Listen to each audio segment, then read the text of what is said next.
to be here tonight and co-host with Orietta this meeting for the AIOLP. And it's a pleasure for me to introduce Professor Lechien, or as I prefer to call him, Jerome, because I'm happy to can call him a friend. I don't know, I think that maybe all of us have sometime or another stepped into one of Jerome's papers, because Jerome is truly young rock star in otolaryngology nowadays, because he's one of the main publisher in scientific journals. He just reached 500 publication in a few years.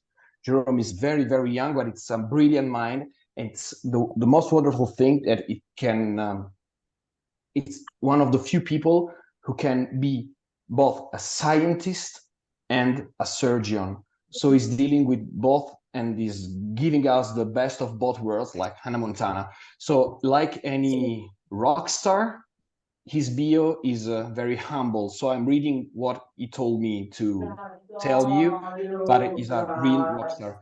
He's 35 years old and is a co-chair and professor of anatomy at the University of Mons in Belgium. He's the chair of clinical research in otolaryngology, head and neck surgery at the Foch Hospital in Paris, and is the section chief of laryngology at the Epicura Hospital in Belgium. He manages the research committee of the Young Otolaryngology of the International Federation of Otorhinolaryngological Societies, the Young IFOS, as we love to call him, and he's an European member of the American Academy of Otolaryngology and Head and Neck Surgery. And I think he's one of the most knowledgeable people about laryngopharyngeal reflux nowadays. I've seen a couple of presentations from him, and it's a joy to hear about his studies and his interests.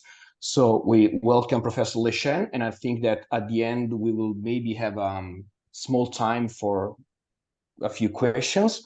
And if there's any chance, thanks, of course, for the translation. And if I can help with anything, I'm here. And of course, I'm happy to hear what Jerome has to tell us. Good evening, Jerome. Thank you, Alberto. Thank you for the invitation and for the kind words. I will present to you the laryngopharyngeal reflux management to date, and I will base this presentation of the first international consensus guidelines, the Dubai consensus guidelines. Okay, in practice, these guidelines are the first one in the world because you know that since 2, 3, and 4 decades, there are controversy in disease, and there is no consensus for the definition, the diagnosis, and the treatment. And this study lasts 2 years and involved 40 international experts, and we include experts from all continents.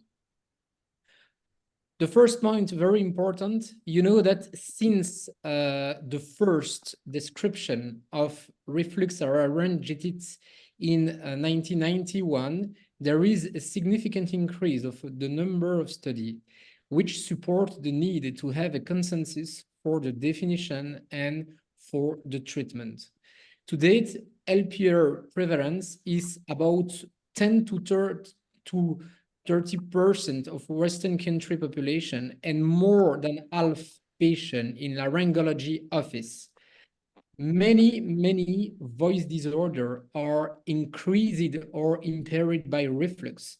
And this is the reason why we have a high prevalence in voice clinic.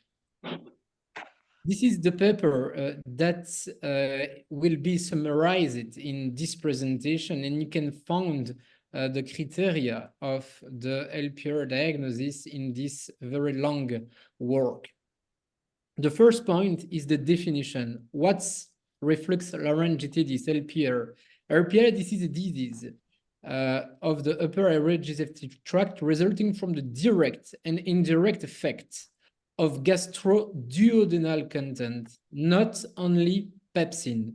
There are bile salt, there are a lot of different other enzymes that may lead to injury and morphological change in the mucosa of ear, nose, and throat.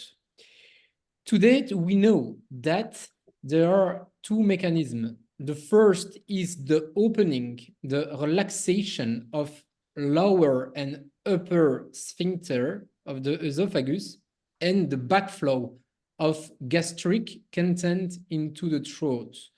This backflow is in most cases gaseous, not liquid, which explain why patients have no acid brush, no heartburn in most cases. This is gaseous and this is non-acid. And this point is very important because PPI is not the best treatment. The pharyngeal event occur daytime and upright, and pepsin and other enzyme may lead to injury of the larynx, the pharynx, and the mouth mucosa and the nose. And in some cases, the otitis media related mucosa. This is the typical feature of patient at the impedance pH monitoring. You can see here in this part of the picture that the reflux event, this is the line, this kind of line, occur daytime and upright. Sì. During the night, there is no reflux. And this is not the same when the patient have GERD and pirrhosity, heartburn, acid brush, etc. You can see that there is reflux in the day, and there are a lot of different episodes in the supine position. Very importantly, 92% are weakly acid or non-acid. It's very important, and this is a gaseous disease. GERD and LPR, you know that this is not the same disease, not the same criteria for the diagnosis, and there are some common pathophysiological mechanisms, but it's different disease. This is very important, and this is now recognized in the Dubai consensus criteria. What is the cause of the pharyngeal event? This is the stress, anxiety, depression, stress. This is very important, and the diet. And for example, the pH of the stomach, the esophageal sphincter tonicity, the esophageal motility, and the gastric emptying time are all influenced by our diet. Jerome, Yes? please wait a minute for Silvia, because Okay. she's trying to translate you, but it's not so easy for her. Okay. And we do appreciate. Okay. Okay, I think you may start again, please. Okay. And for the diet, for example, we know that the soft drinks, the caffeine, the fat, alcohol, tobacco, spicy, they increase the number of reflux events because they reduce the sphincter pressure. And this is probably the most important thing in the reflux. This is the diet and the stress. This is the cofactor that are recognized by the experts as cofactor of reflux development: alcohol, tobacco, obesity, that depends. LPR patients are not obese, but if the patient has obesity, there is an increased risk to have GERD, and the presence of GERD increases the risk to have LPR. Diet with low protein, that increases the risk of reflux. What about the clinical presentation? This is a study comparing the touch of the otolaryngologist about the prevalence of symptoms and the true prevalence of symptoms. And you can see that the most important symptoms are throat curling, globus sensation, and excess throat mucus. They are the three main symptoms. And couch after lying down and eating is less prevalent than compared to the touch of practitioner. There is a difference between our perception of reflux and the reality of the prevalence of symptoms. And now these symptoms are recognized as reflux direct symptoms. Dysphonia, dysphagia, throat pain, very importantly, because in some questionnaire, such as reflux symptom index from Belavsky and Kaufman, there is no item dedicated to throat pain. And this is an important symptoms. And not yet recognized, this is this list of symptoms, but some recent studies suggest that LPR may be the primary etiology of burning tongue syndrome. And many patients have halitosis, bad breath. And in some cases, you just open the mouth of the patient and you can be sure that there is a reflux. This is a patient-reported outcome questionnaire, including the most prevalent symptoms. This is the reflux symptom score. It is not validated in Italian, not yet, but it's validated in approximately 6 or 7 different languages: Spanish, English, Arab, Dutch, French, etc. And this questionnaire considers the disorder frequency, the disorder severity. For example, some patient has throat pain, but when there is a throat pain, for example, the 1 point is throat pain 1 time in the week, but when there is a throat pain, in some cases, it's very severe. And you can make a multiplication to have a total score. And this is very important. There is a score assessing the impact of symptoms on quality of life. If you have this questionnaire, the cutoff for the suspicion of the diagnosis is 11. What about the signs? The most important finding about the LPR signs is that there is no only laryngeal findings. In most cases, otolaryngologists believe that LPR is associated with the laryngeal findings. The most prevalent signs is not in the larynx, but in the mouth. And you can see that the most prevalent signs, this is the anterior pilar erythema. And many patients have coated tongue. There is a mismatch between the prevalence of signs and the opinion of practitioner. This is the recognized signs by the international consensus guidelines. And you can see that it's not only laryngeal. You have larynx, arytenoid erythema, posterior commissure hypertrophy, etc. But there are also pharyngeal signs. And this is important. And this is a picture with the most important signs. You can see in the number 1, the number 2, and the number 3 that were 3 different patients, and all of them have an erythema of the anterior pillar. This is the most prevalent signs. In addition, some patients have coated tongue. This is sulfur molecule. They are related to the modification of the microbiota, the bacteria of the mouth, related to reflux. And this can be associated with bad breath, with halitosis. And in general practice, many family physicians believe that it's a mycosa. It's not a mycosa. It's not a mycotic infection. This is reflux. You can see that you can have an edema of the posterior part of the tongue, the tonsil of the tongue.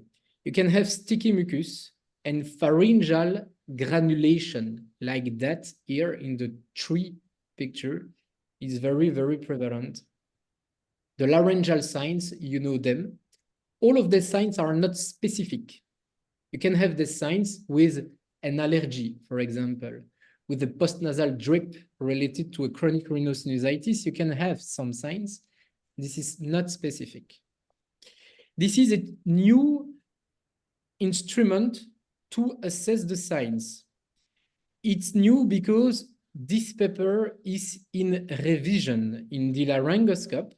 It is not yet published, but this is our last finding. This is the reflux sign assessment 10. With this instrument, you can assess the signs of your patient at baseline and after 3 months of treatment. And this is very effective and very rapid. And in addition, it's only the 10 and the 11 most prevalent signs. And you can write some additional findings for patients with a nasopharyngeal reflux. This is the example here. In practice, now, I probably see 70 patients with reflux every month, because we have the reflux clinic in Brussels and in Mons. And yes, 60, 70 patients. And when now, with the experiences, when I start the nasofibroscopy, I know if there is a reflux. Because in some cases, I see a dry nose, I see crusting in the nose, and edema of the posterior part of the nasal turbinate.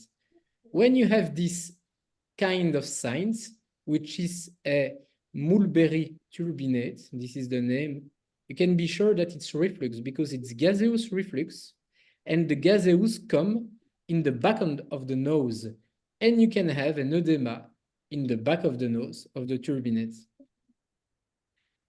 What about the relationship between reflux and other disease in otolaryngology? Now, we believe in the evidence-based defense of the disease. LPR may be associated with asthma and resistance of asthma treatment. We suspect an association with COPT with tracheitis, laryngotracheal stenosis. In laryngology, I think that there is a lot of very good, interesting study supporting an association between reflux and benign lesion of the vocal cords. And this is related to the fact that reflux reduces the defense mechanism of vocal cord.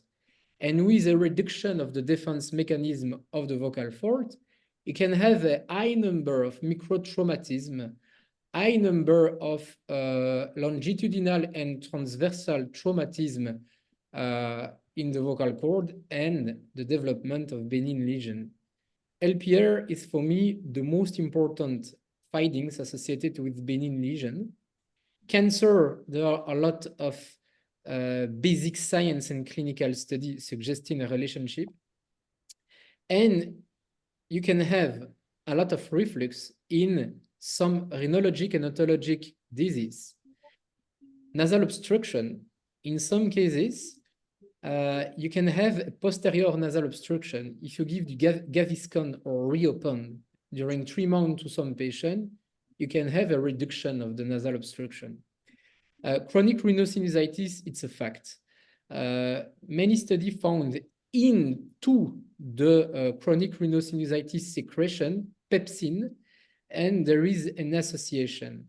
And in my experiences, if you perform a surgery for a chronic rhinosinusitis, and if the patient continue to have symptoms after a very good surgery, this is probably related to the reflux.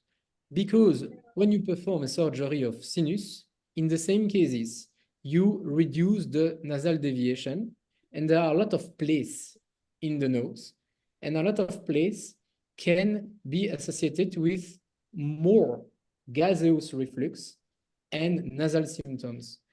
And in my experiences, there is 5 to 10% of patients with postnasal drip after a good surgery for chronic rhinosinusitis. If you give a good treatment for reflux based on Gaviscon or reopen, you can have a removal of the symptoms. Eustachian tube dysfunction, it's a fact.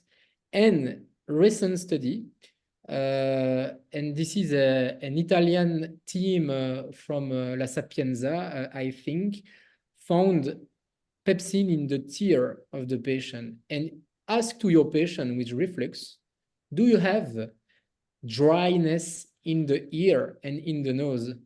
And you can see that 20% of patients have that. Okay, what about the clinical examination? The place of GI endoscopy, of gastroscopy, in 40% of cases, it's normal because there is no GERD, okay? Very interestingly, the GI endoscopy may be interesting to know if there is a hiatal hernia in case of therapeutic resistance. Because in some cases, if there is a hiatal hernia, you can make a surgery for the reflux, a fondoplicature, only if you have type 3 and type 4 hiatal hernia. And very importantly, the surgery will only improve the GERD symptoms, the acid brush, the acid coming up, that will be very effective. But the effectiveness of surgery on throat symptom, it's not clear. And it's important to say to the patient that maybe the surgery will be not effective for the LPR symptoms. This is the consensus recommendation. We only consider GI endoscopy for patients who do not respond to an empirical treatment. For patients with alarm factor, such as severe dysphagia, hematemesis, unexplained weight loss, or family history of cancer. For this case, you can ask a GI endoscopy. And you need to assess all of the signs, including the inlet patch. The inlet patch, it's a metaplasia of gastric mucosa into the esophagus, and that can lead to reflux.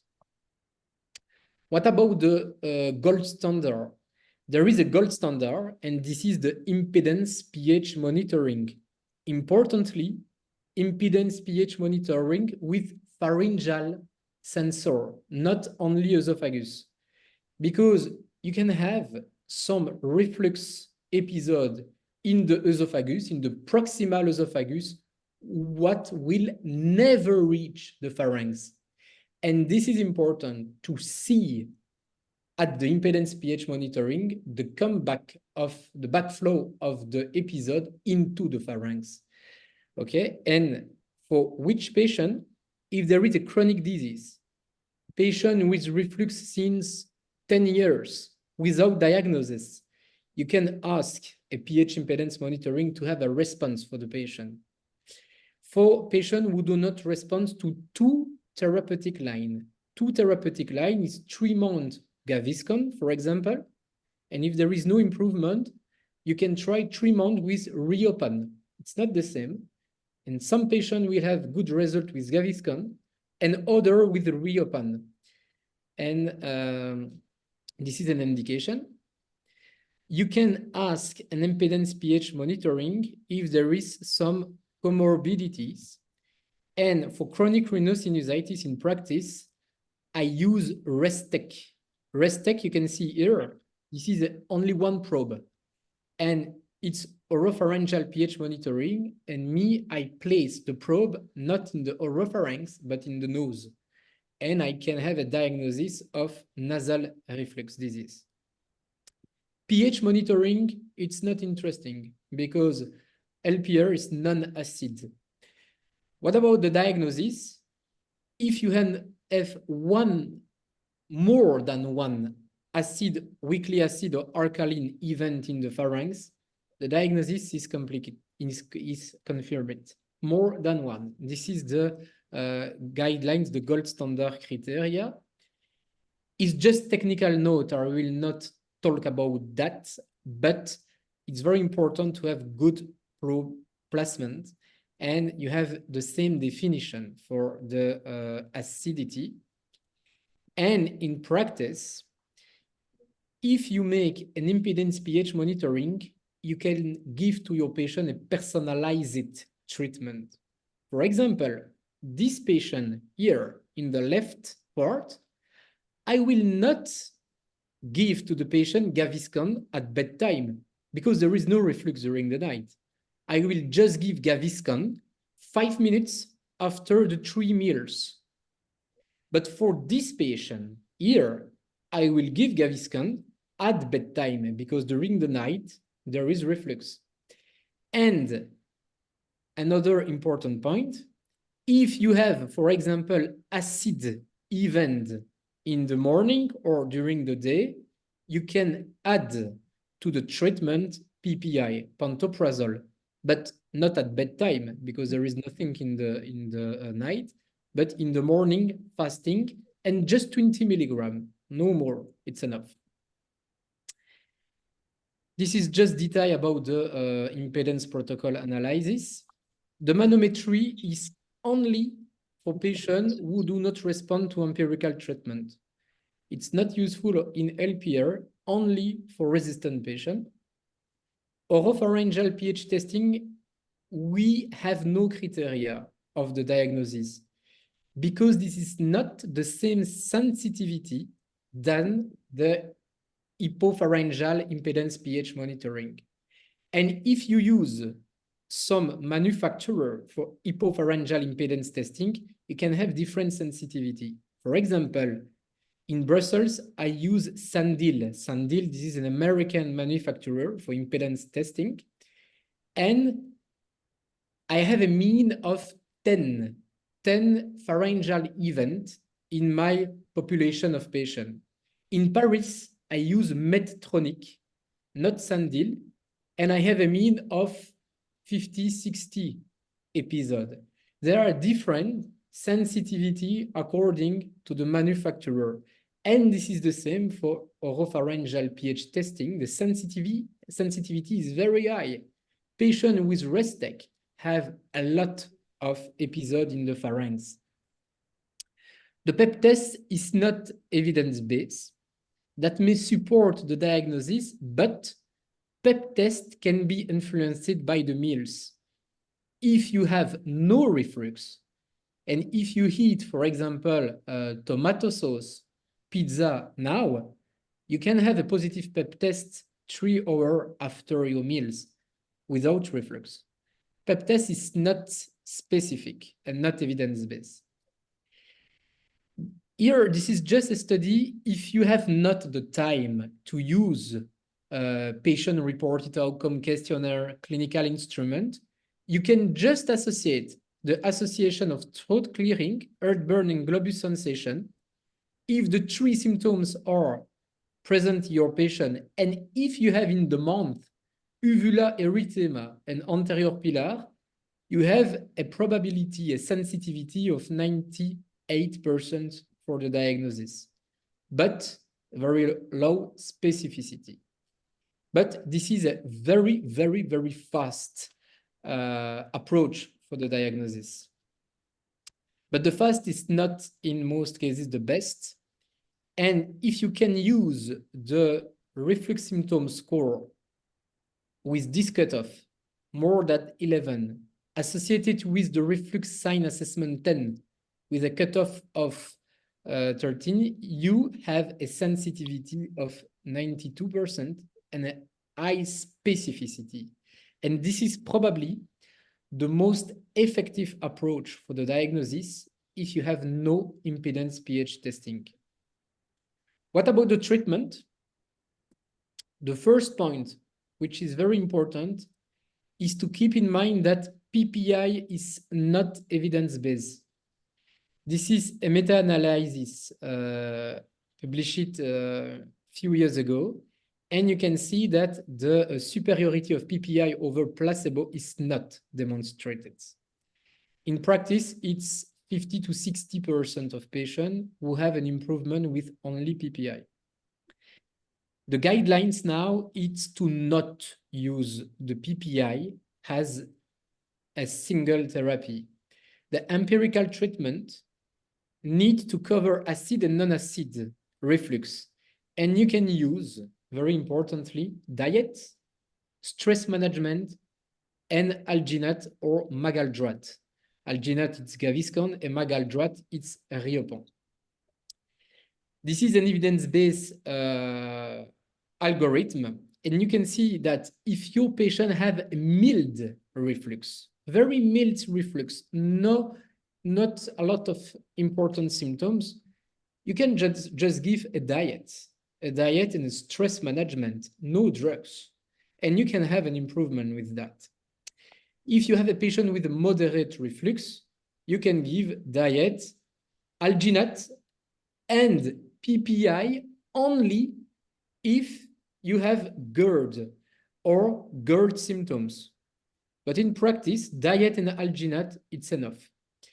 If the reflux is severe, it's better to have a confirmation of the diagnosis. Very importantly, alginate, it's not 1 hour post-meal, it's 5 minutes, it's okay. And the duration is 1 to 4 hours, meaning that the patient cannot eat after taking Gaviscon. And for the PPI, 20 milligrams is enough in the morning at fasting. The key is very important for the diet. And we have developed a mathematical model in Belgium predicting the risk of reflux according to the diet. And we publish this mathematical model with some Italian otolaryngologists, Antonio Schindler and Maria Barilari and Andrea Nacci. And that include in a mathematical formula the pH, the fat, protein, and sugar composition of the diet. And we are developing a smartphone Apple application to give to the patient the opportunity to check the diet during the supermarket course. 5 categories of food and beverage. The green, it's okay. The red is associated with a high risk of reflux. I can give to you, if you are interested, the standardized diets, but you can see that avocado, bacon, butter, chocolate, etc., they lead to reflux. And the green beans, the green peas, the honey, and the low-fat meat, it's okay for the reflux. We have the same model for the beverage. And in practice, the patient can scan the barcode like that, and he will have an information about the diet. And this is in process of development. And we have a nutritionist that can help the patient over the time to make the good choice in the food and the beverage. This is just a study we published 2 years ago, and we compare it to group of patients. One group with a diet and one group with nothing. This patient, no treatment during 3 months, and this patient only a diet. And you can see that 54% of patients can be adequately treated with a diet only. This is the key of the treatment. But in practice, many patients prefer to take pills than lifestyle change. Here, this is just a word about the quality of life score of RSS, because we observe that the quality of life score is associated with the evolution of reflux over time. And you have 3 types of patients. Patient with acute reflux.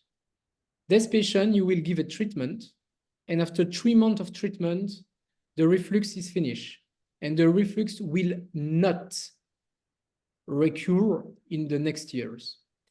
The recurrent reflux, it's patient with reflux, adequately treated, and 6 months after, 1 year after, they will have a second episode of reflux. It's patient with a lot of stress, and the reflux occurs during the stress time. And chronic course, it's very complicated. The chronic course patient have reflux over time, and you can try a lot of treatment.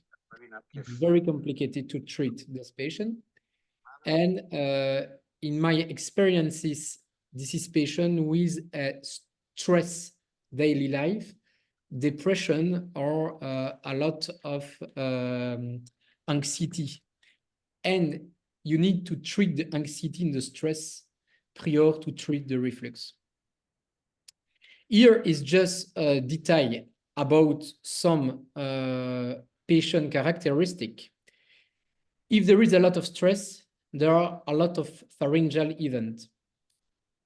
Women have higher symptoms severity than male, and this is related to different in the inflammatory reaction. You know that many genes of cytokine are located in the X chromosome and in the sexual chromosome.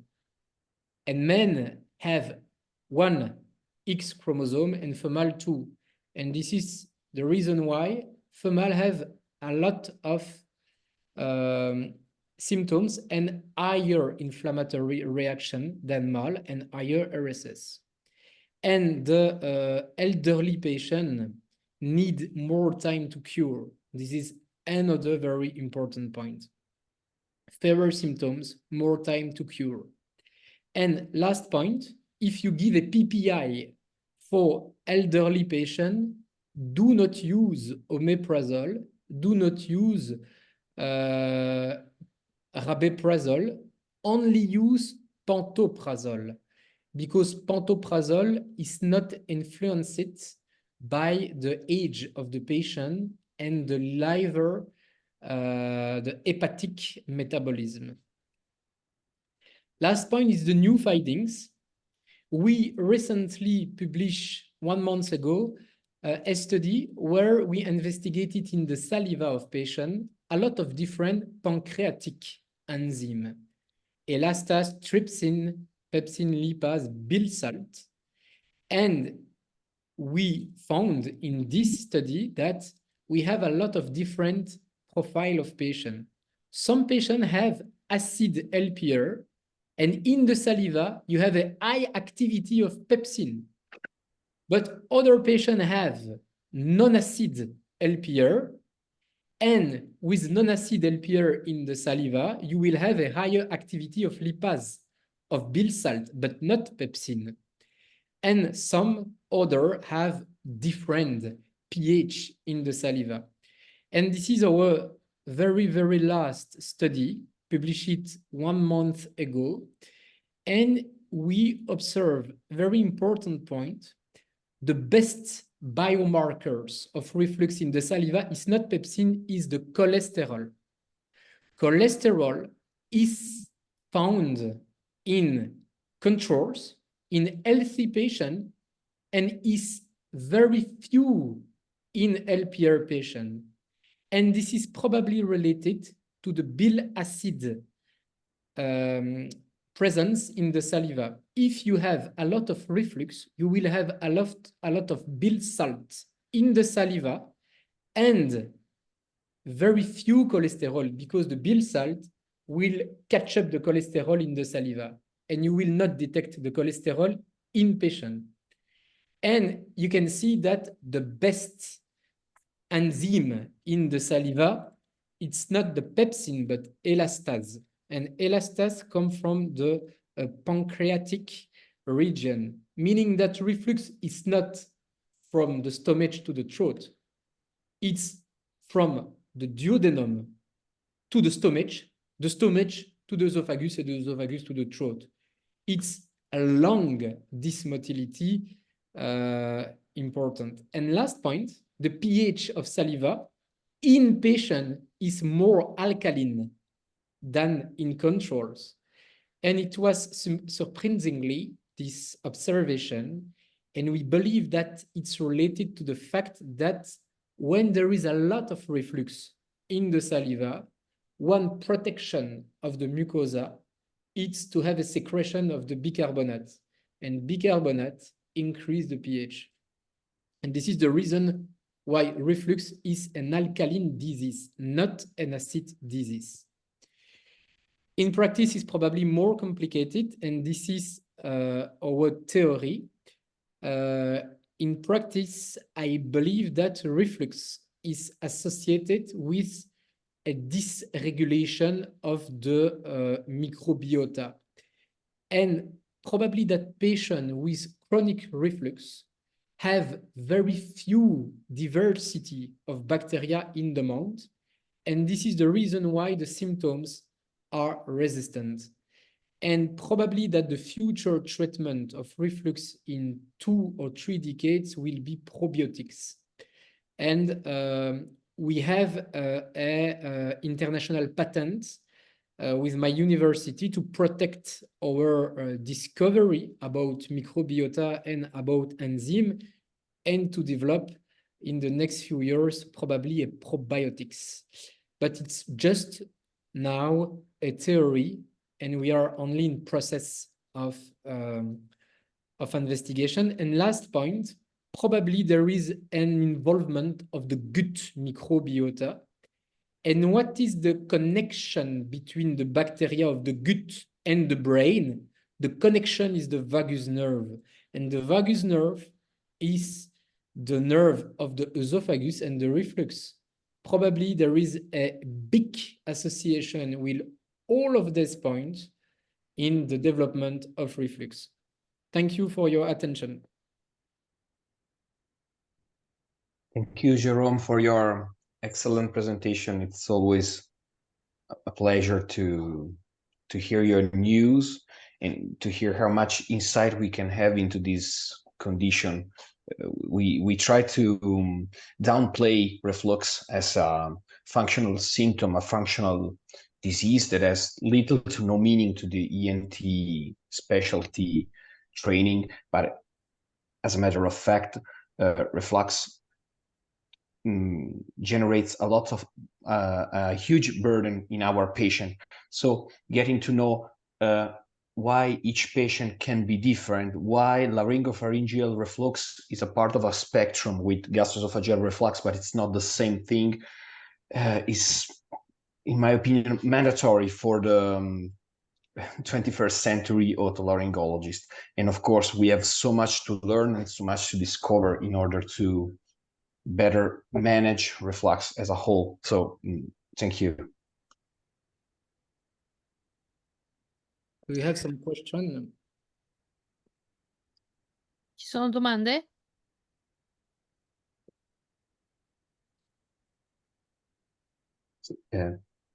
Potete fare le domande anche in italiano? Sì, ci pensiamo, c'è Silvia, c'è Orietta, ci sono io, possiamo assolutamente fare da interpreti. Faccio io da rompighiaccio. Jerome, I mean, you have quite a good experience in burning mouth syndrome, and you mentioned that LPR and burning tongue, burning mouth syndrome can have a relationship. I don't know exactly if there are any specific studies. Can you explore this thing a little? If you, in your experience, have you had any good experience in treating reflux and resolving burning mouth syndrome in some patients? It's something that interests me on a clinical basis. We published 2 studies with this burning mouth syndrome, and one of the 2 studies published in the laryngoscope observed that patient with a primary burning mouth syndrome without diagnosis, without Marshall insufficiency, without mycosis, without a lot of cofactor, if you make an impedance pH monitoring, you have a reflux in 94% of cases. It's very, very, very high. And the treatment can reduce the severity of burning mouth. But it's very complicated to treat these symptoms.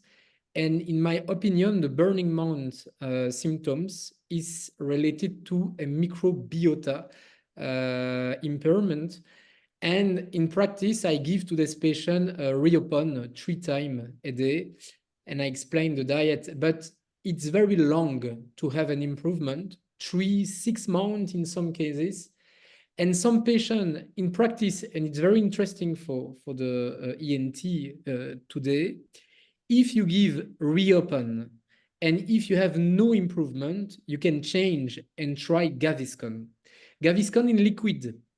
And in some patients, I give Gaviscon in liquid, and I had no improvement, and I changed to Gaviscon in pills. And Jerome, yes, please, sorry, could you repeat slowly? Because Silvia is wonderful, but it's not. I'm doing my best, but I'm not I don't know, game fighter. So you said Riopan three times per day, and if it yes, doesn't work, what to do? I give Gaviscon in liquid 3 times a day. And if you have no improvement with Gaviscon liquid, you can give Gaviscon in pills, because some patients have better response to Gaviscon in pills and not in liquid. I don't know why. And you can change of drugs like that, and but it's very complicated to treat the burning mouth syndrome. I perfectly agree. And do you have any suggestion on microbiome helping agents? So something like probiotics and so something like this, or it's too early? No, in practice, my best advice is to change the diet of the patient, because the change of the diet will, over time, improve the microbiota, the gut microbiota. And for example, I advise to patients to stop the white rice, the white pasta, and to use a complete rice. It's a dark rice, dark pasta. Probably that for Quindi Italian. non riso o pasta normale, ma riso e pasta integrale. Yes, it's probably difficult to say that to Italian people, but it's very interesting. And it's to The true eat. Mediterranean diet. Yes, and to eat a lot of lentils. For example, lentils and the hummus, for example. The hummus is very, very good for the microbiota. And I reduce the gluten. I don't stop the gluten, but I reduce the gluten, and that can improve the microbiota. This is super interesting. Thank you, Jerome. So you aim to develop firmicutes instead of other bacteria. You try to help them. Yes, in practice now, we have asked a European grant to develop probiotics for the reflux, but that takes time. We just now compare the microbiota of reflux patient and controls. And when I wrote my first study with the microbiota theory, 2 months after the publication, I received email from ENT from China to ask my publication. And they try to develop the study, but without impedance pH monitoring, without enzyme, and they cannot develop probiotics because we have an international patent. But the first step is to investigate the differences in the microbiota, but in patients with impedance pH testing, and to observe the impact of enzyme into the microbiota. And the second time will be to identify the most important bacteria, the good bacteria, the protecting bacteria, and to develop the probiotics. But that takes time, and that takes a lot of money. So, Jerome, do you think that, Silvia, ti do tempo, the improper prescription of antibiotics to many antibiotics nowadays may cause people develop LPR? I don't know, but I think that Can't exclude that.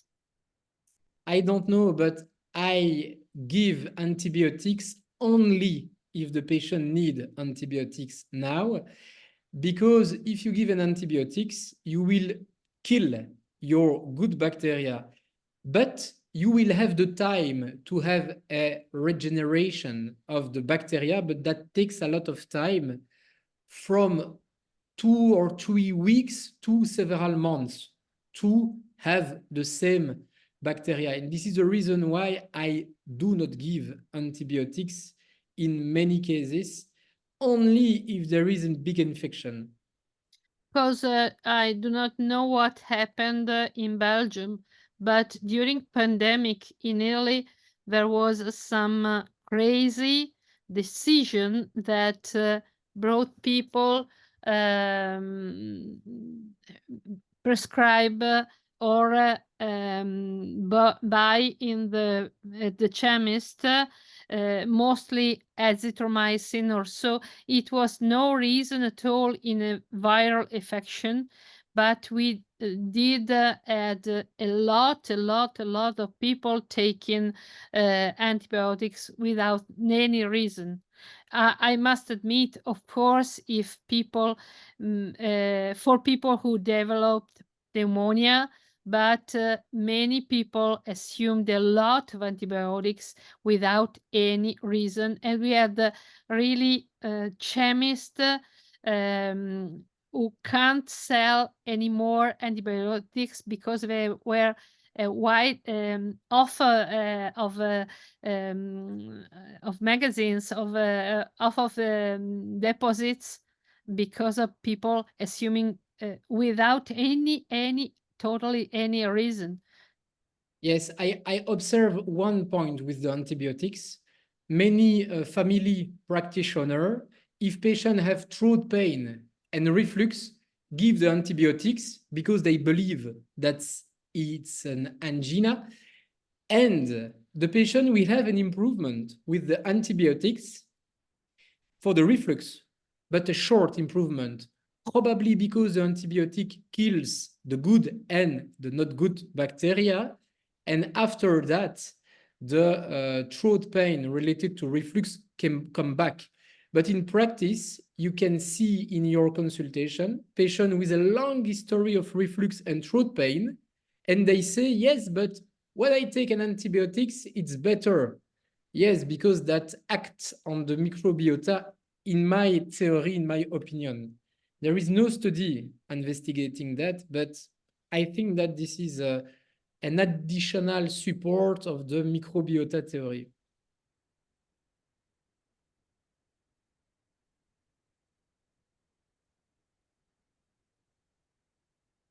Anyone else? Nessun'altra domanda? Yes, one question. Anna Capovilla, she's one of our leaders in SLP in Italy.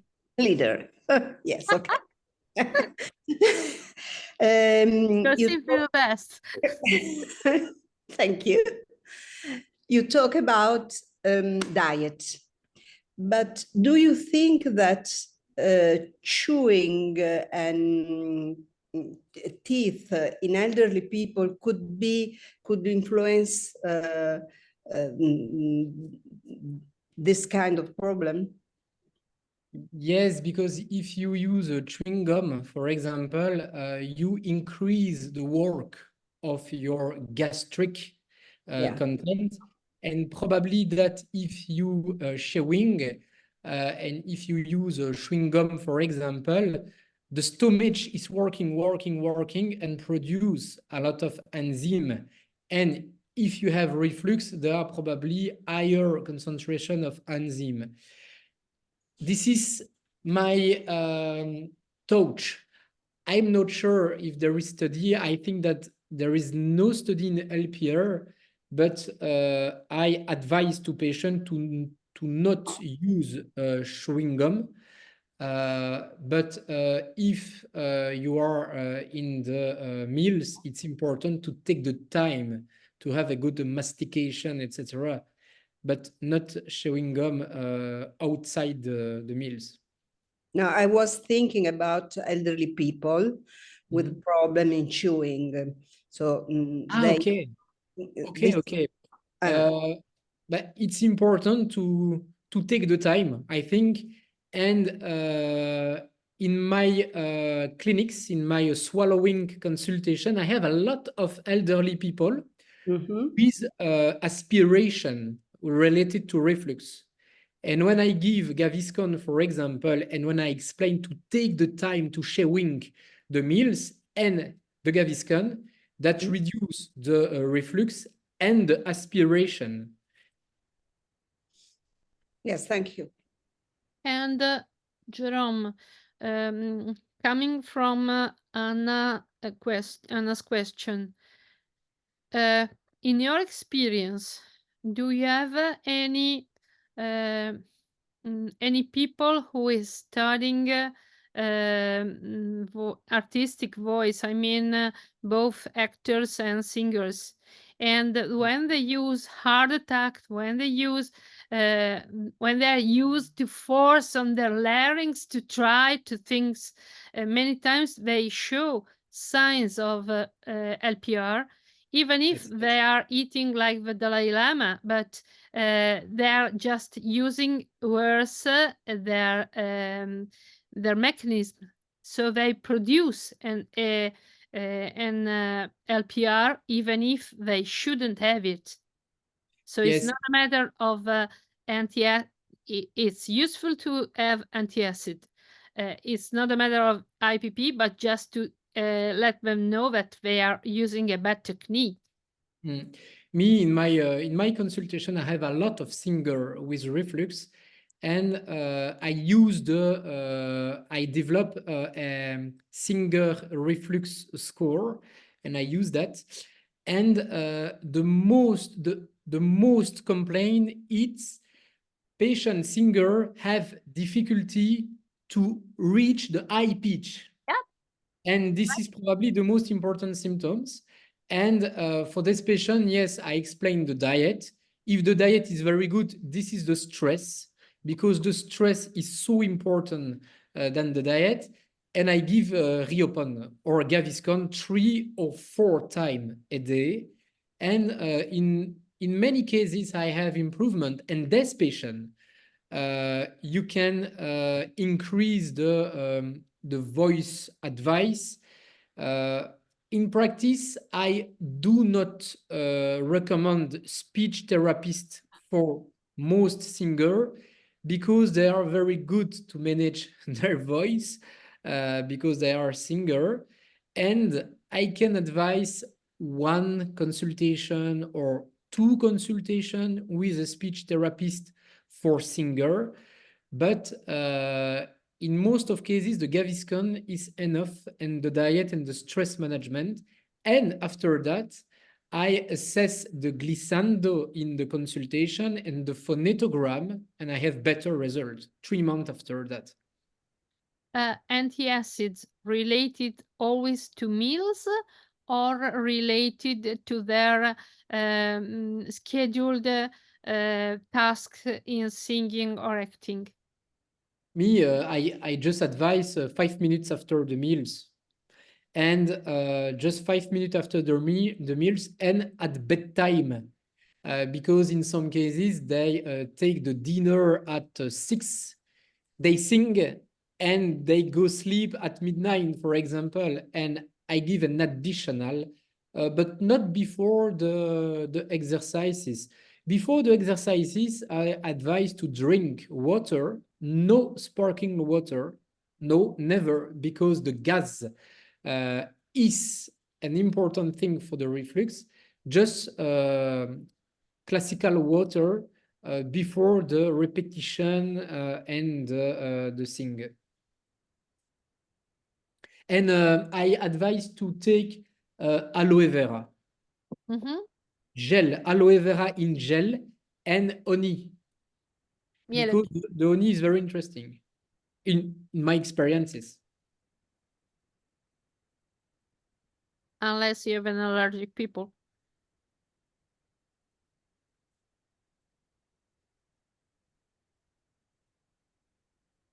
I'm seeing in the chat room, there's a question from Carlo Robotti. I don't know if Carlo wants to ask the question directly to Jerome.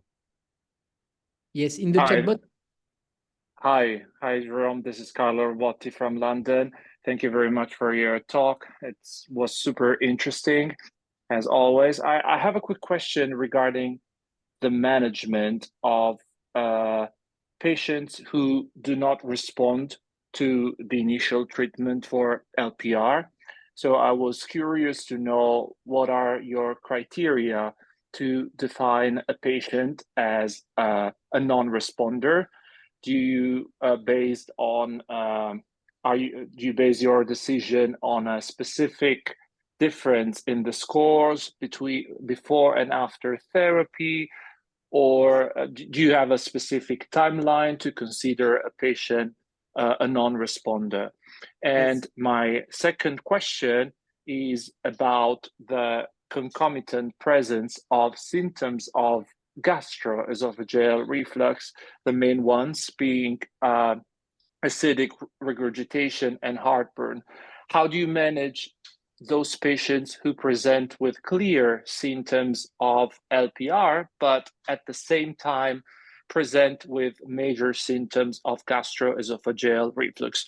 Do you send them straight away do you refer them straight away to gastroenterology, potentially for an esophagogastroduodenoscopy in order to look for something like esophagitis, gastritis, Barrett's esophagus?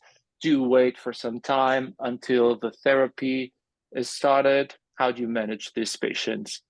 Okay. Yes, for the GERD patient with GERD symptoms, I checked the last GI endoscopy. And if the patient had no GI endoscopy, I recommend to make a GI endoscopy. This is the first, to be sure that there is no Barrett or no severe esophagitis.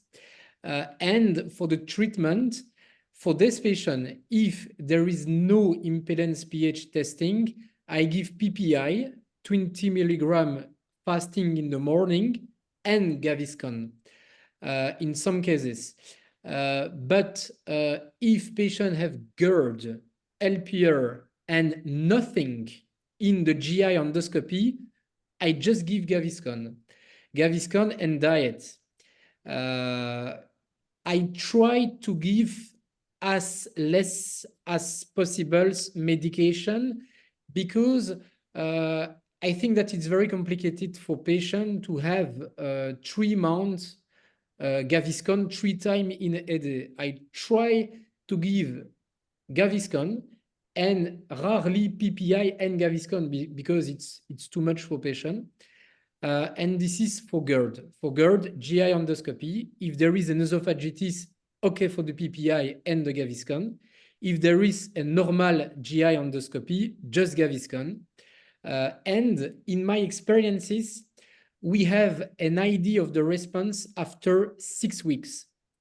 And in practice, for the singer, for example, because the singer, they want to have a quick and effective result. For the singer, I check 6 weeks after the start of the treatment. If there is no improvement, I change the drugs after 6 weeks. For the other patient, it's 3 months. But in practice, you can have an idea of the effectiveness of the treatment after 6 weeks. And for your first question, my criteria is the reduction of the reflux symptom score. We have defined it. The minimal response is a decrease of 20% of the total score. But if you have a decrease from 20 to 40%, it's a mild response. 40 to 60%, it's a moderate response, etc. This is my objective criteria. And in practice, I I ask to the patient, what's your opinion? Are you okay with your symptoms now or not?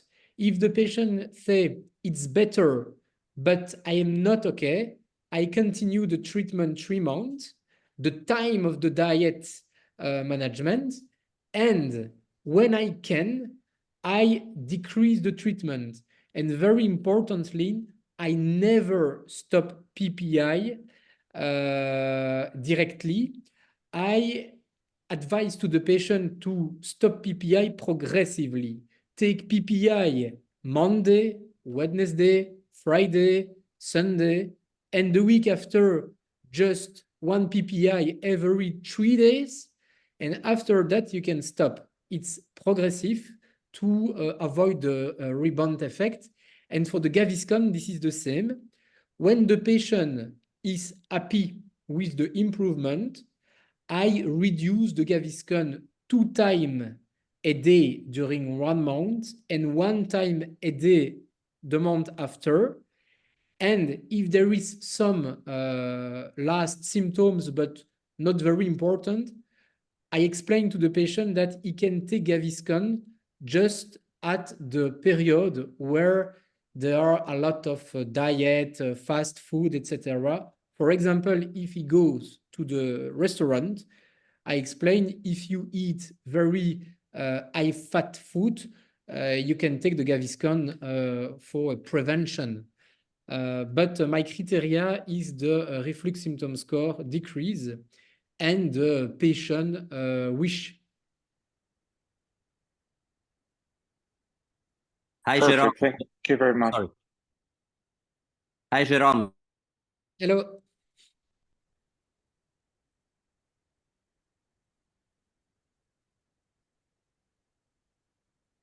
C'è qualcuno che vuole parlare? Forse io riesco. Jerome. Sorry. Iannella? Yes, just a question, Jerome. Yes, Nicola. In your experience, there are side effects of a long-time therapy with alginate or PPI? Yes, the side effect of Gaviscon is the constipation. It's 5% of patient, and I have 1% of patient with Gaviscon with an association between the intake of Gaviscon and heartburn and acid brush.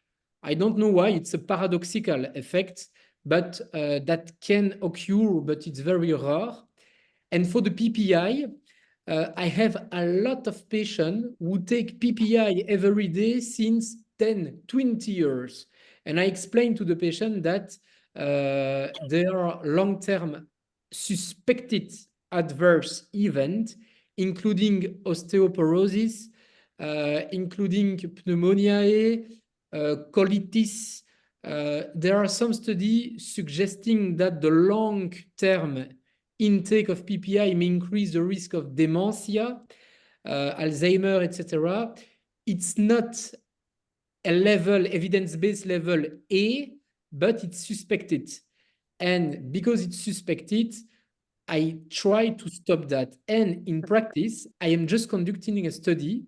All patients with a long history of PPI, 10 years, 20 years, I can stop the PPI. And the GERD or LPR will not come back because a lot of GI, of gastroenterologists, just give PPI and do not explain the diet. And you can stop the long intake of PPI just explaining the diet to the patient and just explaining that the stress is very important. And for the stress, you can take acupuncture, you can take sport, and in some cases, I recommend the psychotherapy from some patient, and that helps. That's work. Very clear. Thanks. Jerome, Yes. on the same side, what do you think should be our yellow traffic light about developing of cancer in our patient, in a patient assuming these treatments for many years. Maybe sometimes we have an esophageal or gastric cancer underneath. So what should be our yellow traffic light? Be aware it's not the same as before. I do not understand the question. The question I is... think every one of us has a strategy, but what would you suggest? Beware if the patient asks, beware if the patient says, Okay. to stop and say, am I, must I think of something else? Okay, for the gastroenterologist advice. Yeah. Yes, but I just recommend to patients to make a gastroscopy every 5 years. The cancer of the esophagus is not developing in 2 or 3 years. It's developing in 10, 20 years. And that starts with esophagitis, and after that, the Barrett, etc. I just explained that, no, you can make a GI endoscopy every 4, every 5 years, and it's enough. And the diet is protecting. But if there is a Barrett, I give PPI for 6 to 12 months, and I control the GI endoscopy. Do agree.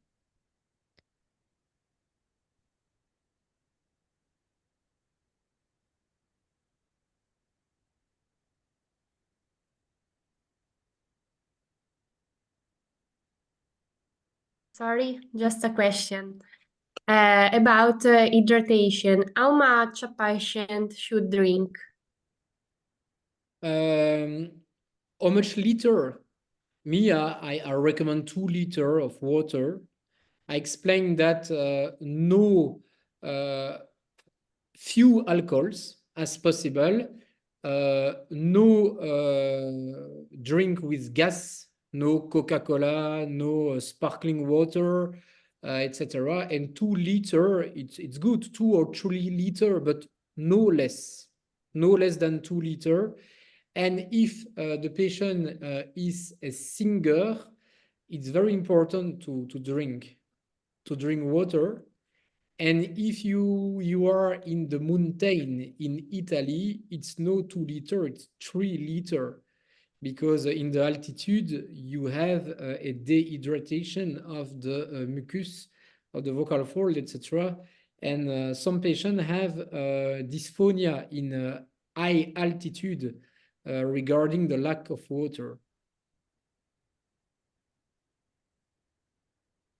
Thank you.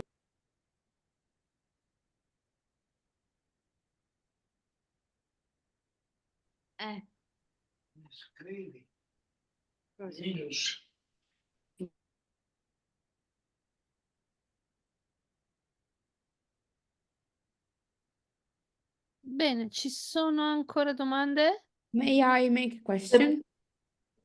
And I will transcribe you write myself. down. Yeah, I wanted to ask Jerome about, you talk a lot about Gaviscon, so alginates is the main component, but we have now some preparations with hyaluronic acid or other protective mucosal components, but they cost a lot, just like randomly. So would you go with Gaviscon straight away, or you find some help in these preparations also? No, I just use Gaviscon. Reopen. I think that there is a Reopen in Italy. It's Magaldrat. Reopen has a high sensitivity for bile salt. And it's very interesting because Reopen catch the bile salt. And this is not the case with the Gaviscon. And I do not use Ziverel, the hyaluronic acid. I do not use that because it's not evidence-based. But I use, in Belgium, the name is Malox Forte. I don't know if you have that in Italy.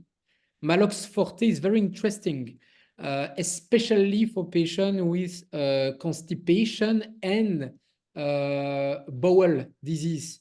If you have a patient with reflux, LPR, and a lot of bloating, constipation, diarrhea, etc., and low gut disorder, Malox just after the meal could be very interesting. And this is my third choice. It's Malox Forte. The Forte is better than the Malox.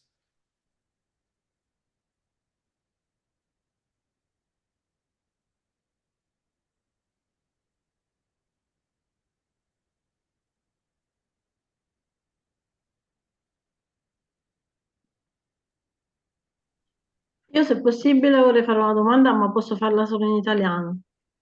Okay, Federica Avolio is asking something.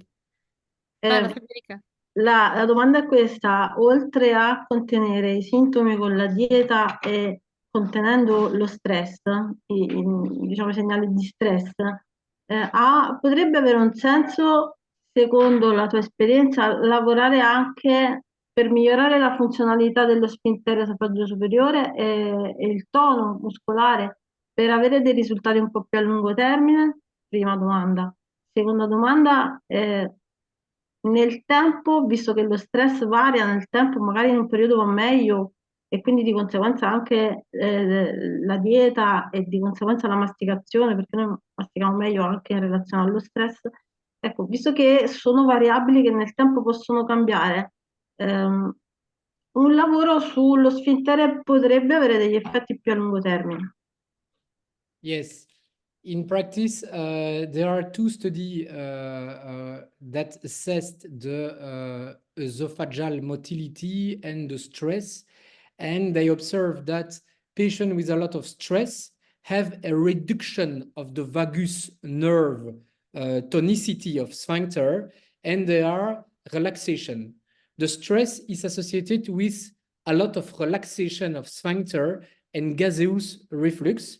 And this patient have a variability of the heart rate during the day, tachycardia at sometimes, and this is at this period with a lot of stress during the day that there are the relaxation of the sphincter and the gaseous reflux and the deposit of enzyme in the saliva, and this is the main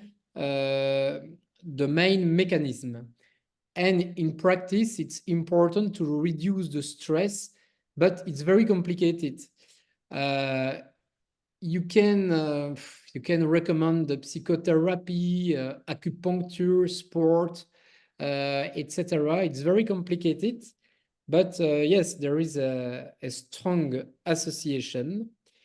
And the chronic course, the patient with chronic course, in my experiences, this is a stress. Yes, I think that Federica is talking about an SLP approach to yes. let people calm down their the stress and manage better their upper laryngeal sphincter. I don't know. And also, I got the masseter. What? Yeah, I think she mentioned, dottoressa Voglio, lei ha citato anche il massetere, tipo la masticazione, no? Quindi tutta quella che è il bruxismo, eccetera. Yes. Ho colto. Ok. I don't know. I don't know about I don't know about study assessing this approach to manage the stress. I think that the stress that depends of the individual. In some patient that will be easy, and in other patient that will be complicated. And if this approach can help some patient, it's good for me. But yes, and some people propose a message of the neck osteopathia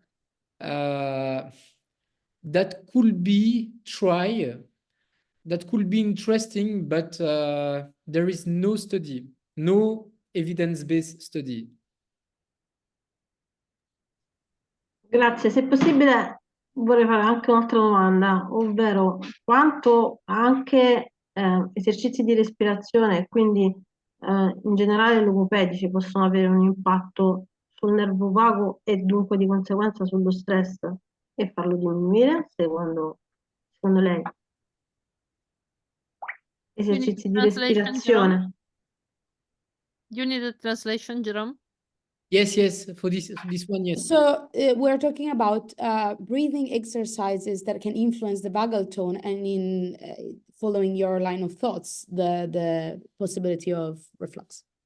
Probably, but this is probably a way to investigate it through a study, but probably that the breathing can influence the orthosympathetic nervous system. Yes, but in my knowledge of the literature, there is no study.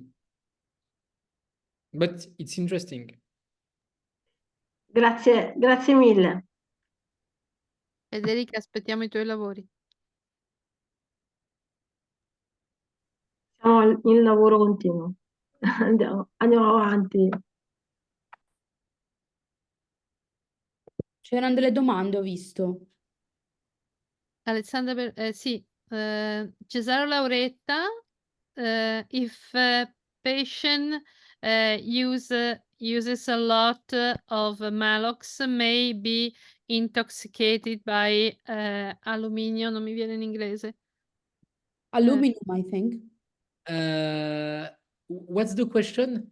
You think yeah. a colleague asks if taking a lot of Malox may bring the patient to a risk of intoxication with aluminium.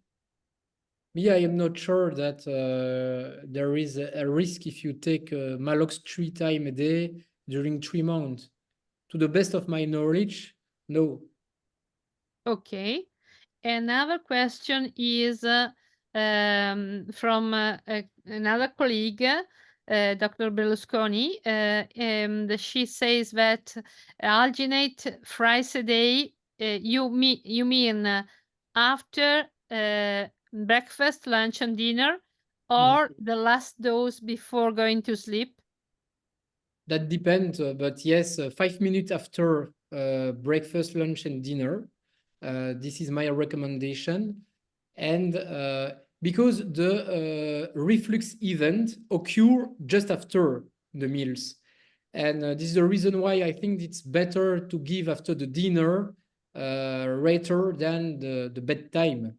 If the patient have GERD in the supine position, you can give a 4, an additional after the collation or after for the bedtime if you have a GERD during supine position. Okay.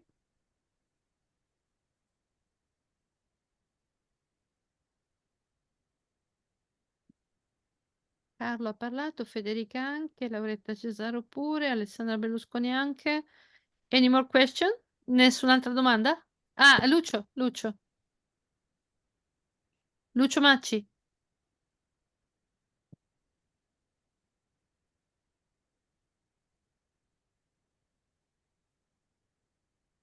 Lucio, ci sei?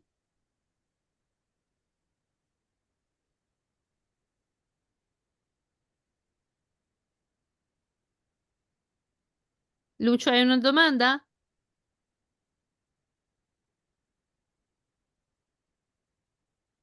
Ops. Temo che abbia perso la connessione.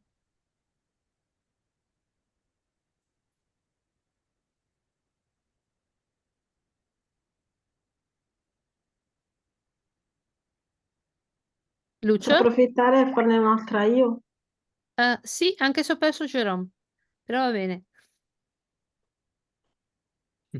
Ok, la domanda è questa. Ha citato a un certo punto l'uso dell'aloe vera, penso per, diciamo, Come gel, lo come usa gel, sì. da bere a livello gastrointestinale, diciamo, da bere, ecco.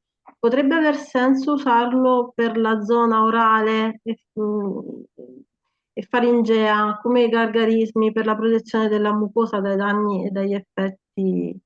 Jerome, would you suggest to gargle aloe vera gel? No, just to eat after the meals. In the aloe vera, you have anti-inflammatory molecule, and I give to patients who do not want to have Gaviscon or reopen. Some patients want natural treatment, and for this patient, I give aloe vera gel after the meals. And for some patients, I give Vichy pills. I don't know if you want, what is it, the white pills, and that could be effective. There is no study, but in my experiences, I try something, and yes, just aloe vera in gel to eat after the meals. Grazie. Lucio?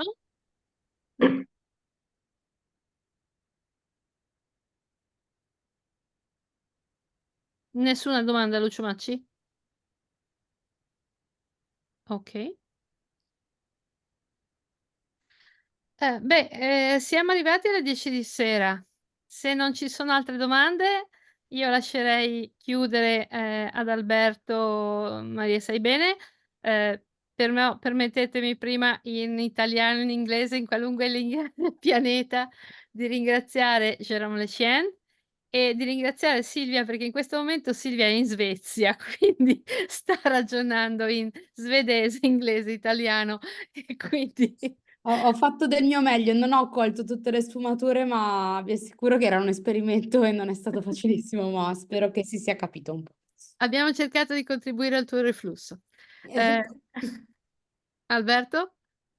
So for closing our session in English, thanks everyone for taking part to this awesome presentation. I think that the sheer volume of questions Jerome received is another sign of the extreme interest the whole true otolaryngological community and speech language pathologists and phoniatrists have towards this very, very common condition. Thank you, Professor Lechien. Thank you, Jerome, for being here tonight with us and sharing your super valuable knowledge with us. Thanks everyone for joining in. Io vi And rubo of ancora course, un minuto. thanks Silvia and thanks Orietta for inviting me.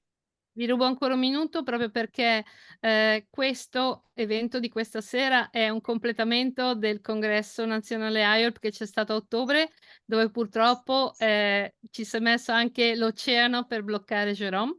Però è nata la FAD dal congresso, quindi chi vuole può iscriversi e partecipare a una FAD che riguarda gli argomenti che abbiamo trattato nel congresso, e come pure vi invito naturalmente al Congresso Nazionale AIOLP che sarà a ottobre. Ringrazio tutti e naturalmente I thank you again, Jerome. You are always the great. Thank you. Thank you, goodbye. Buona serata a tutti, grazie. Good night, everyone. Thanks.